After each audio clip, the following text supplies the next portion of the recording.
तो hello friend, स्वागत है आपका हमारे चैनल की एक और नई वीडियो में। तो आज हम आपके लिए लेके आए हैं डायमेंशन का बॉस।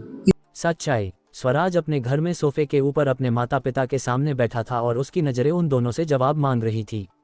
शौर्य की ऐसी तीखी नज़रों को देखकर स्मिता और अभय सिंह काफ़ी सोच में पड़ गए थे। काफ़ी सोच विचार के बाद अभय सिंह अपना गला साफ करते हुए स्वराज से कहता है, स्वराज, मैं तुम्हारा सबसे बड़ा दोषी हूँ और मैं इस बात को समझ सकता हूँ। मुझे पता है कि तुम किस हालात से आज तक गुजर चुके हो, पर मैं चाहता हूँ कि तुम अपने आने वाले कल के बारे में सोचो। हमारा परिवार एशिया के सबसे बड़े और ताकतवर परिवारों में से एक है। हमारी जायदाद इतनी है कि हमें भी कुछ का पता नहीं है, और इन सब के तुम आगे चलकर मालिक बनने वाले हो। तो अब तुम पिछली बातों को भूलकर हमारे साथ वापस चलो। स्वराज ने ये सुना तो उसका चेहरा उतर गया। फिर उसने अपने पिता और माँ को देखा और बोला, तो आपको लगता है कि मैंने जो नरकयातना सही है वो आपके पैसे से खत्म हो सकती है? स्वराज की आवाज़ अचानक तेज हो गई और वो चिल्लाते हुए बोला, मैं थूकता हूँ तुम्हारी इस अमीरी और दौलत पर। मुझे प्यार चाहिए था, आपका साथ चाहिए था, और आप मुझे पैसे और दौलत शोहरत देने को बात कर हो। एक काम करो, जाकर इन्हीं पैसों से अपने लिए कोई बेटा खरीद कर लेकर आना और उसे ये सब देना। अब तुम यहाँ से निकल जाओ और इसके बाद मेरे जिंदगी में आने की दोबारा कोशिश मत करना। स्वराज का ये रवैया देखकर अभय सिंह हक्का बक्का रह गया। उसका 16 साल का बच्चा, जिसकी उम्र अभी खेलने और मौज मस्ती करने की, अपने बाप के पैसों पर मौज मस्ती करने की है, उसने उसकी दौलत पर लात मार दी थी। स्मिता ने तभी बात संभालते हुए कहा, स्वराज, हमने माना है कि तुम्हारे साथ गलत हुआ है और तुमने उन्हें सजा भी दी है, पर इस तरह उसका गुस्सा हम पर उतरना कहाँ तक सही है? हम तुम्हारे माँ बाप हैं, मैंने तुम्हें 4-6 साल तक पाला है। इस बात की तो कद्र करो, और ऐसी बच्चों की तरह जिद छोड़कर हमारे साथ चलो। ये सुनकर स्वराज अचानक उठ खड़ा हो गया और हंसने लगा और बोला, तुमने सही कहा कि तुमने मुझे 6 साल तक पाला था, पर तुम भी अंधी निकली। तुम्हें अपना बेटा भी पहचान में नहीं आया और अब मुझे अपनी माँ बुला रही हो, शर्म आनी चाहिए तुम्हें। स्वराज की अपने माँ के प्रति ऐसी बातें सुनकर अभय सिंह गुस्से से उठा और उसने एक थप्पड़ स्वराज के गाल पर मार दिया और बोला, हमने अभी तक तुमसे बार बार कहा है कि हमारी गलती हुई है और हमें उन लोगों ने गुमराह कर दिया था, तो तुम हमारी बात समझ क्यों नहीं रहे? तुम कुछ लोगों को मारकर कोई तुर्रम खान नहीं बने हो। जब असल जिंदगी की ठोकरें लगेगी तो तुम्हें समझ आएगा। अब चुपचाप हमारे साथ चलो, वरना मैं तुम्हें घसीटते हुए यहाँ से लेकर जाऊंगा। थप्पड़ पड़ते ही स्वराज का चेहरा दूसरी ओर झुक गया और उसने अभय सिंह की सारी बातें सुनी। फिर उसने मुड़कर उसकी आंखों में आंखें डालकर देखा और बोला, तो इतनी देर से बातें घुमाने की बजाय मुझे यहाँ छोड़कर जाने का कारण क्यों नहीं बता रहे हो तुम? अगर मुझे लेकर जाने की इतनी ही जल्दी होती या तुम्हारी इच्छा होती तो मुझे सब सच बता देते तुम। अब मुझे सिर्फ सच सुनना है, बाकी कुछ नहीं, वरना यहाँ से सिर्फ मेरी लाश जाएगी। ये सुनकर स्मिता के फिर एक बार आंसू फूट पड़े और वह रोते हुए बोली, ऐसा मत कहो स्वराज, हम तुम्हें सच बताते हैं, पर तुम्हें सच जानने के बाद एक बात का वादा करना पड़ेगा कि तुम हमारे साथ चुपचाप चले आओगे। ये सुनकर स्वराज ने अपनी नाक सिकुड़ी और बोला, वो तो डिपेंड करता है कि इस बात में तुम दोनों की गलती थी या नहीं। इतना कहकर स्वराज ने वीरेन का फ़ोन जो टेबल पर रखा था उसे उठा लिया और उसके फ़ोन में कुछ चेक करने लगा। इधर अभय सिंह ने बोलना शुरू किया, 10 साल पहले हमारी फैमिली एक ऐसे संकट में फंस गई थी कि उसके अंदर से बाहर निकलना हमारे लिए मुश्किल था। तो तुम्हारे दादाजी ने अपने वफादार नौकर के पास तुम्हें छोड़ने का निर्णय ले लिया और हम दोनों को विदेश का पूरा बिजनेस संभालने के लिए भेज दिया। हम दोनों इसी वजह से भारत वापस नहीं आ पाए थे, पर हमने हर पल तुम्हें याद किया था। ऊपर से हर साल दादाजी खुद तुमसे मिलने के लिए तुम्हें घर बुलाया करते थे, पर उन्हें क्या पता था कि आज तक वो जिस लड़के से मिल रहे थे वो तुम नहीं, उनके ही नौकर का बेटा वीरेन था। अभय सिंह ने एकदम सपाट लहजे में ये बात बता दी ताकि स्वराज अब दादाजी को इस बात का जिम्मेदार ना माने, पर स्वराज तो स्वराज था। उसके अंदर अब एक और इंसान के लिए असीमित नफरत ने जन्म ले लिया था। स्वराज ने वीरेन के फ़ोन को स्मिता को दिखाया और बोला, इसे देखो ज़रा, क्या किया था वीरेन ने मेरे साथ, और वो करने के लिए भी तुम्हारे ससुर ने ही उसे ये चीज़ ला कर दी थी ना। स्वराज ने वीरेन के फ़ोन के अंदर एक वीडियो चलाया था। उस वीडियो में वीरे टीजर गन से स्वराज पर हमला करता है और बिजली के असहनीय दर्द से स्वर बेहोश होकर जमीन पर गिर जाता है। उसके बाद उसने अगली वीडियो चलाई और उसके अंदर स्वराज का चाचा स्वराज को बैल से मार रहा था और स्वराज हाथ जोड़कर उनसे विनती कर रहा था। स्वराज ने उसके बाद वीरेन के मोबाइल में जमा किए हुए ऐसे कई वीडियो स्मिता को दिखाई जो इस बात की गवाही दे रहे थे कि स्वराज के साथ जानवरों जैसा बर्ताव हुआ था। स्वराज ने फिर एक गहरी सांस ली और बोला, अब इस मोबाइल को अपने साथ ले जाओ और अपने ससुर को दिखाओ और उसे कहना कि वो खुद यहाँ मुझसे माफ़ी मांगने आए, वरना खुद के लिए किसी नौकर से उसका बेटा वारिस की तौर पर चुने, क्योंकि उसे अपने नौकरों पर बहुत भरोसा है ना। स्वराज का फिर एक बार बदला हुआ रवैया देखकर अभय सिंह से चुप रहा नहीं गया और बोला, ये क्या हरकत है स्वराज, तुम्हें अभी तो मैंने तुम्हारे कहने पर सच्चाई बता दी है, तो अब ये नई जिद क्यों पकड़ रहे हो, और मेरे पापा तुमसे माफ़ी क्यों मांगेंगे? वो बाप है मेरा और तेरा दादाजी। ऐसा बिल्कुल नहीं होगा। तभी स्वराज एकदम आराम से बोला, तो ठीक है चले जाओ यहाँ से, मैं तो नहीं आने वाला, क्योंकि अब मैं तुम्हारे पूरे परिवार से नफरत करता हूँ। तुम्हारे परिवार ने अपना बिजनेस बचाने के लिए मुझे ऐसी हालातों में छोड़ दिया। ऐसे परिवार से अच्छा तो मैं किसी गरीब के घर पैदा हुआ होता, ताकि वो लोग हर दिन और हर कदम पर मेरे साथ तो होते। स्वराज की ऐसी बात सुनकर अभय सिंह अपना आपा लगभग खो देता है और दांत पीसते हुए कहता है, तुम मेरे बेटे हो, इसीलिए मैंने तुम्हारी सारी बातें अब तक चुपचाप सुनी है, वरना मैं तुम्हें अभी तक अच्छे से सीधा कर चुका होता। ये सुनकर स्वराज भी इतराते हुए बोला, तुम भी मेरे बाप हो, इसीलिए अभी तक जिंदा बैठे हो, वरना मैं तो तुम्हें उसी वक्त मार डालता जब तुमने मेरी कॉलर पकड़ी थी। अब ज्यादा बकवास मत करो और उस बुढ़े को मेरे पास लेकर आओ मुझसे माफी मांगने के लिए, वरना दफा हो जाओ यहाँ से। अब स्वराज की बदतमीजी अभय सिंह से सहन नहीं हुई और वो खड़ा हो गया और बोला, ये घर भी मेरा है और तुम यहाँ से दफा हो जाओ, मुझे ऐसी औलाद की कोई जरूरत नहीं है जो बड़ों की इज्जत ना करे। तभी स्वराज भी खड़ा हो गया और बोला, तू भी बेऔलाद ही मरेगा, मुझे तुम लोगों की जरूरत नहीं है, मैं थूकता हूँ तुम्हारी जायदाद और बिजनेस पर। इतना कहकर उसने कोने में पड़े बैग को उठा लिया और घर से बाहर निकल गया। स्मिता रोते हुए स्वराज के पीछे चली गई, पर जब तक वह बाहर पहुंची स्वराज गायब हो चुका था। अभय सिंह का जब गुस्सा शांत हुआ तब उसे एहसास हुआ कि उसने कितनी बड़ी गलती की है। वो भी जब बाहर पहुंचा तो उसने स्मिता को नीचे बैठकर रोते हुए देखा। उसकी आंखों से आंसू रुकने का नाम नहीं ले रहे थे। उसने जब अपने पीछे अभय को महसूस किया, वह गुस्से से खड़ी हो गई और उसने खींचकर एक थप्पड़ अभय के गाल पर मार दिया और बोली, अब अचार डालो तुम्हारे बिजनेस और परिवार के रुतबे का। वो तुम्हारे जायदाद पर थूक कर चला गया। मैंने पहले ही कहा था कि हमें हमारे बेटे को साथ लेकर जाना चाहिए था, पर तुमने अपने बाप की बात मानकर उसे ऐसे संकट में डाल दिया। अगर कल वह वापस नहीं आया होता तो आज तुम एक ऐसे लड़के को अपने साथ ले जाने वाले थे जो तुम्हारा और मेरा खून ही नहीं था। और मेरे बेटे ने जो सहा है वो तुम कभी सोच भी नहीं सकते, इसीलिए मैं अब तुम्हारे साथ एक पल भी नहीं रह सकती। ऐसे रिश्ते का क्या फ़ायदा जहां तुम अपनी औलाद को भी नहीं पाल सके। इतना कहकर स्मिता भी वहां से निकल गई। स्मिता को पता नहीं था कि उसे कहाँ जाना है। वह सबसे पहले एयरपोर्ट के लिए चली गई, जो वहां से दूर नासिक शहर में था। अभय सिंह अब पूरी तरह टूट गया था। एक ही पल में उसके सारे रिश्ते कांच की तरह बिखर गए। अब उसे अपने पिता पर बहुत गुस्सा आने लगा। वह भी तुरंत वहां से हेलीकॉप्टर में बैठ गया और मुंबई के लिए निकल गया। इधर स्वराज रास्ते से चलते हुए अपनी नई मंजिल ढूंढते हुए निकल पड़ा था।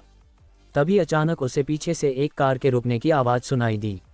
जब उसने पलटकर देखा तो ये एक टैक्सी थी और उसके अंदर से स्मिता बाहर निकली और दौड़कर उसके गले लगकर रोने लगी। स्वराज को उसका दुख महसूस हो रहा था, पर वह अपने फैसले पर अडिग था। वो कोई निर्दयी इंसान नहीं था, पर उसके अंदर का दानव सम्राट ऐसा बिल्कुल नहीं था।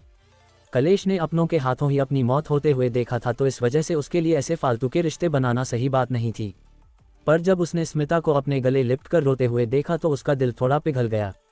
उसने अपनी माँ की पीठ सहलाई और उसे शांत किया। स्मिता ने अपने आंसू पोंछे और बोली, मैं अब अपनी पूरी जिंदगी तुम्हारे साथ रहूंगी।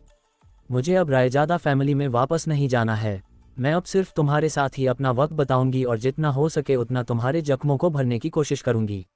अपनी माँ की बात सुनकर स्वराज ने एक गहरी सांस ली और वह बोला, माँ। अपने बेटे के मुंह से माँ शब्द सुनकर स्मिता बहुत खुश हो गई।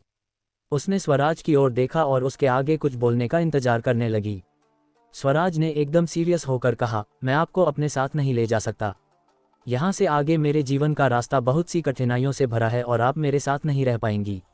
मैं एक जवान लड़का हूँ, कुछ ना कुछ करके अपना गुजारा कर सकता हूँ, लेकिन आप एक बड़े परिवार की बहू है और अपने ज़िंदगी की ये साइड नहीं देखी है।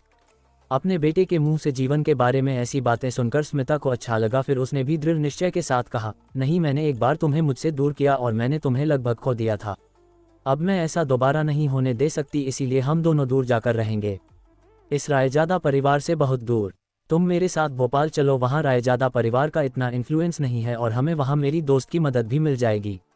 स्वराज को भी लग रहा था कि उसकी माँ उसके दुख को गहराई से समझती है, तो उसने भोपाल जाने के लिए हाँ कर दी। स्मिता और स्वराज शिरपुर से सीधा एयरपोर्ट पहुंच गए और वहां से सीधा भोपाल पहुंच गए। यहां पहुंचकर स्मिता ने अपनी दोस्त को फ़ोन करके उसके आने की खबर दे दी। स्मिता की दोस्त उमा चौहान एक कॉस्मेटिक कंपनी की मालकिन थी। वह भी अच्छा खासा कमा लेती थी। वह चौहान परिवार की सबसे बड़ी बेटी थी और उसने अभी तक शादी नहीं की थी। उसे ऐसे झमेलों में पड़ना अच्छा नहीं लगता था। कुछ ही देर में एक लाल रंग की ऑडी एयरपोर्ट के बाहर पहुंच गई। स्मिता ने तुरंत उमा को गले लगाया और उसके बाद स्वराज की पहचान कराते हुए उसने दोनों को मिलवाया। स्वराज ने भी बड़े ही अदब के साथ उमा को नमस्कार किया और वो उमा के घर की तरफ निकल गए। इधर अभय सिंह भी अपने घर पहुंच गया था। उसने घर के अंदर आते ही घर के अंदर रखी सारी चीज़ों को उठा उठाकर पटकना और उन्हें तोड़ना शुरू कर दिया। भंवर सिंह रायजादा तभी अपने कमरे से बाहर आए और उन्होंने जोरदार आवाज़ में कहा, अभय ये क्या हरकत है? कोई अपने ही घर में ऐसी तबाही मचाता है कभी? और बहू और स्वराज कहाँ है?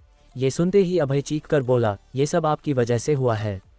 आपके इस बिजनेस के चक्कर में मैंने और मेरी पत्नी ने अपने बेटे को आपके भरोसे उस नौकर के घर छोड़ा था, और उस नौकर ने हमारे ही बेटे को प्रताड़ित किया और अपने बेटे को मेरा बेटा बनाकर आपके पास लाया, और जो मेरे बेटे ने वहाँ सहा है वो तो नर्क से भी बदतर था। इसीलिए आज मेरा बेटा मुझसे नफरत करता है और आज उसने मुझे कहा कि वो आपकी जायदाद, ये बिजनेस इस पर थूकता है। उसे इसकी कभी ज़रूरत थी ही नहीं, उसे तो बस प्यार चाहिए था।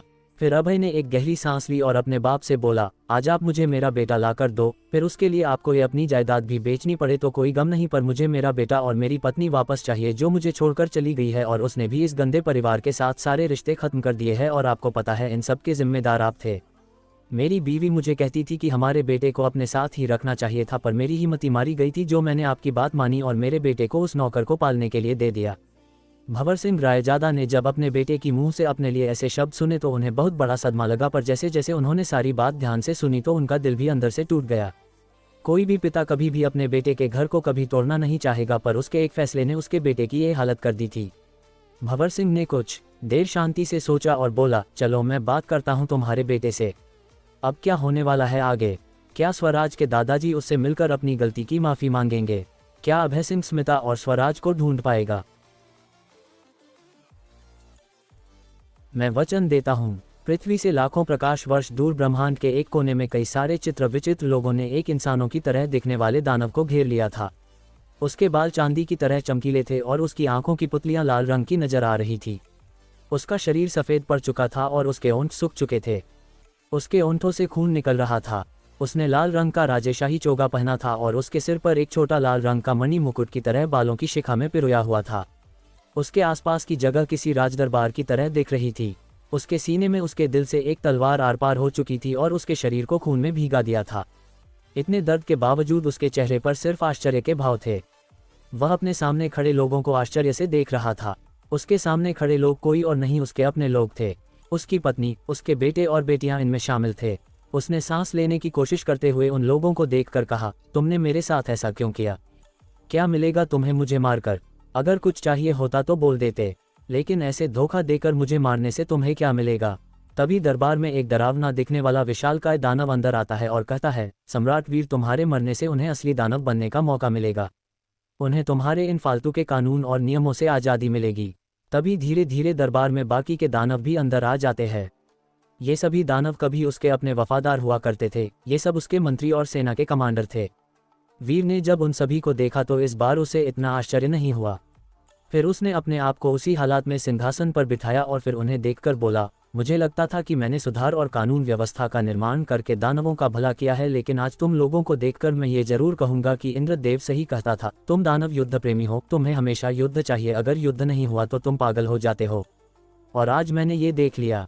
तभी वीर आसमान की तरफ देखकर पूरी ताकत के साथ हंसता है। उसकी हंसी इतनी डरावनी थी कि खुद दानव भी इससे डरते थे। कुछ देर हंसने के बाद वीर शांत हुआ। फिर उसने आगे कहना शुरू किया, मैं दानव सम्राट वीर, जिसने दानवों के कल्याण के लिए अपना पूरा जीवन त्याग दिया, लेकिन आज तुम दानवों ने मेरे साथ धोखा किया है। चलो कोई बात नहीं, वैसे तो मैं कहाँ कोई जन्म से दानव था। इसके बाद वीर ने एक और गहरी सांस ली, मानो वो उसकी आखिरी सांस हो। मैं दानव सम्राट वीर, तुम दानवों को ये श्राप देता हूँ कि तुम्हारा अंत सिर्फ मेरे हाथों होगा। मैं तुम्हें वचन देता हूँ कि मैं वापस आऊँगा। मैं वापस आऊँगा और मेरे अपने हाथों से तुम्हारा विनाश करूँगा।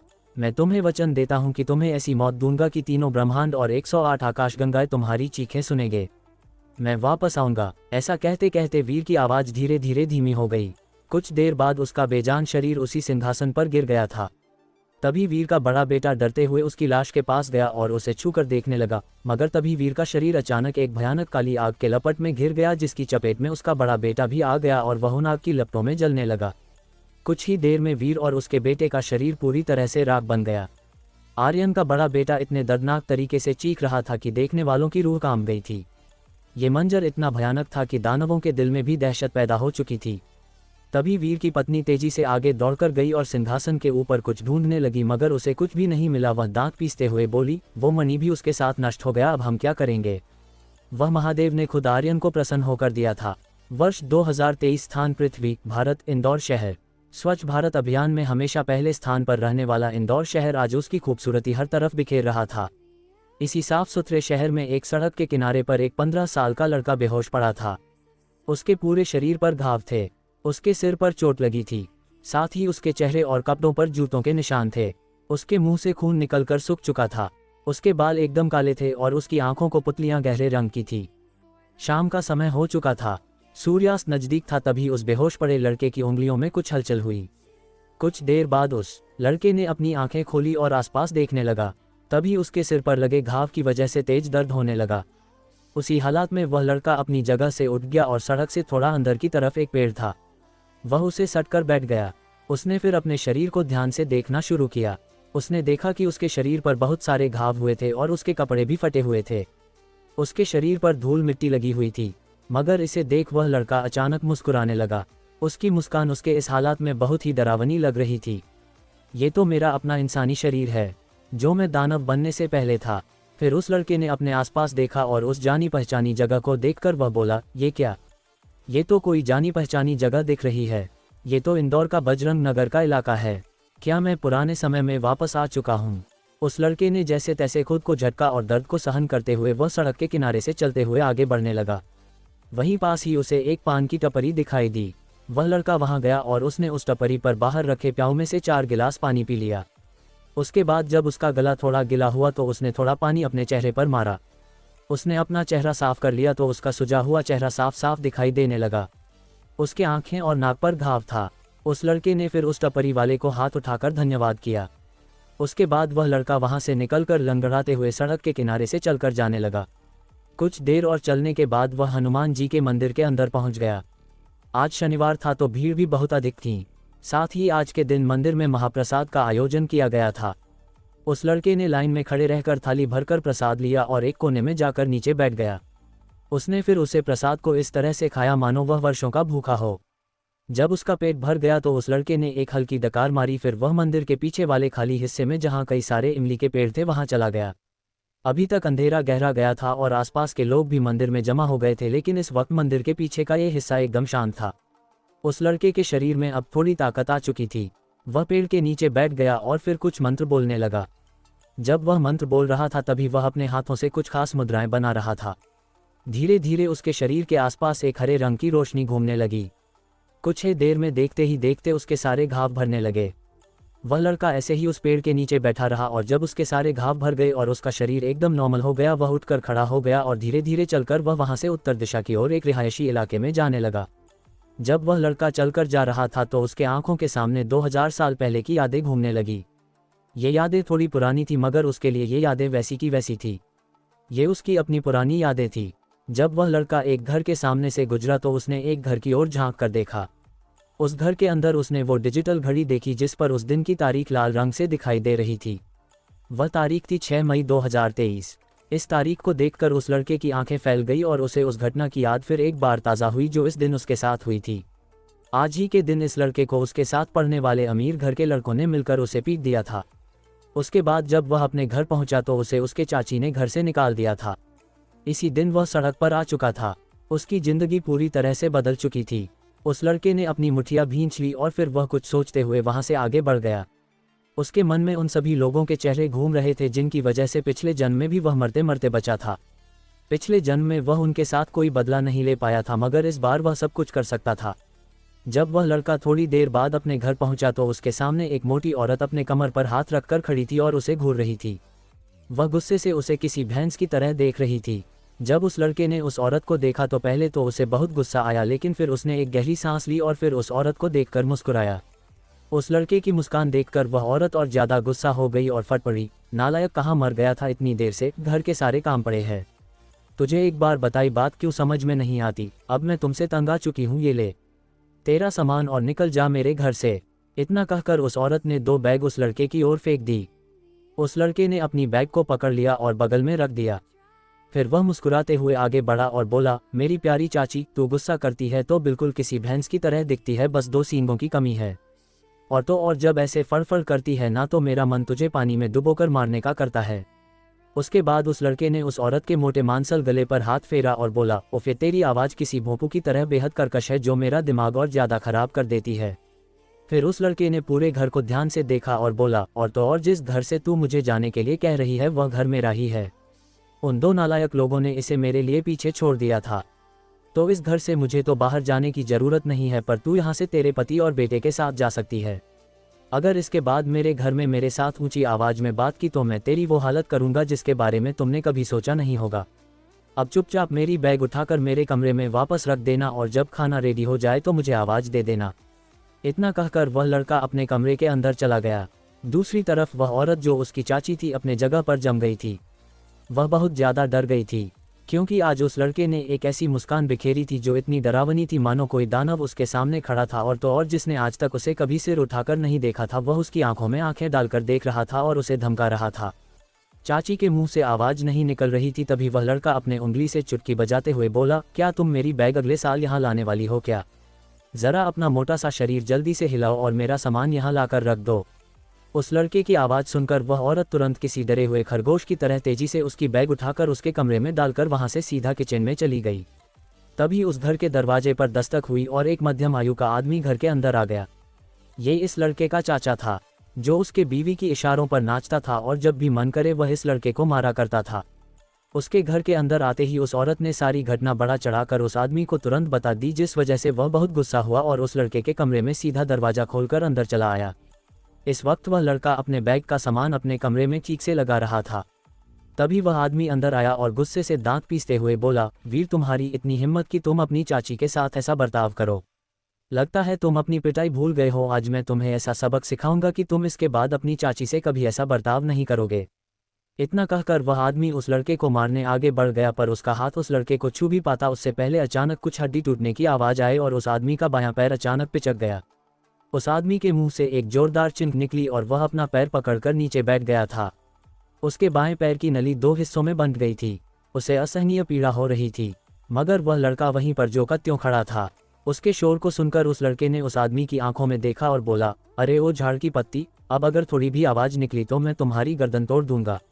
आवाज़ नीचे कर और यहाँ से बाहर निकल, वरना तुझे घसीट कर जाने के लायक भी नहीं छोड़ूंगा। जब उस आदमी ने यह सुना तो उसका सारा गुस्सा गायब हो चुका था और उसकी जगह अब डर ने ले ली थी। वह आदमी धीरे धीरे घसीटते हुए अपने दर्द को सहते हुए कमरे से बाहर निकल गया।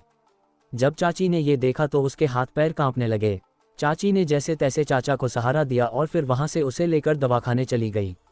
इधर वह लड़का अपने शरीर को देख रहा था और मन ही मन सोच रहा था, मेरी सारी ताकत खत्म हो चुकी है। मुझे अगर ताकतवर बनना है तो मुझे फिर एक बार अपनी साधना शुरू करनी पड़ेगी, लेकिन उसके लिए मुझे बहुत सारी जड़ी बूटियों की ज़रूरत है और वे सब मुझे पृथ्वी पर नहीं मिलेगी। वीर बेटा, तू तो बहुत बुरा फंस गया है, कुछ तो सोच। ये लड़का कोई और नहीं वही दानव सम्राट वीर है, जिसकी आत्मा मरने के बाद उसके शरीर में दोबारा समय यात्रा करके आकर समा गई है। अब ये आर्यन कोई आम इंसान नहीं है, इसका शरीर इंसान का है लेकिन इसकी आत्मा अब दानवों के सम्राट की है। क्या आर्यन अपनी साधना शुरू कर पाएगा? क्या कहानी है इस आर्यन की जो पृथ्वी पर रह रहा है? क्या उसका चाचा अब उसे परेशान करना बंद करेगा? कहाँ है आर्यन के माता पिता? वह अपने चाचा के पास क्यों रह रहा था? कौन थे वे लोग जिन्होंने उसे मारा था? क्या आर्यन करेगा अपना हिसाब बराबर इन लोगों के साथ? आगे के एपिसोड सुनने के लिए हमारे चैनल को अभी सब्सक्राइब कर लीजिए। कमेंट में ज़रूर बताइएगा कि यह कहानी आपको कैसी लगी।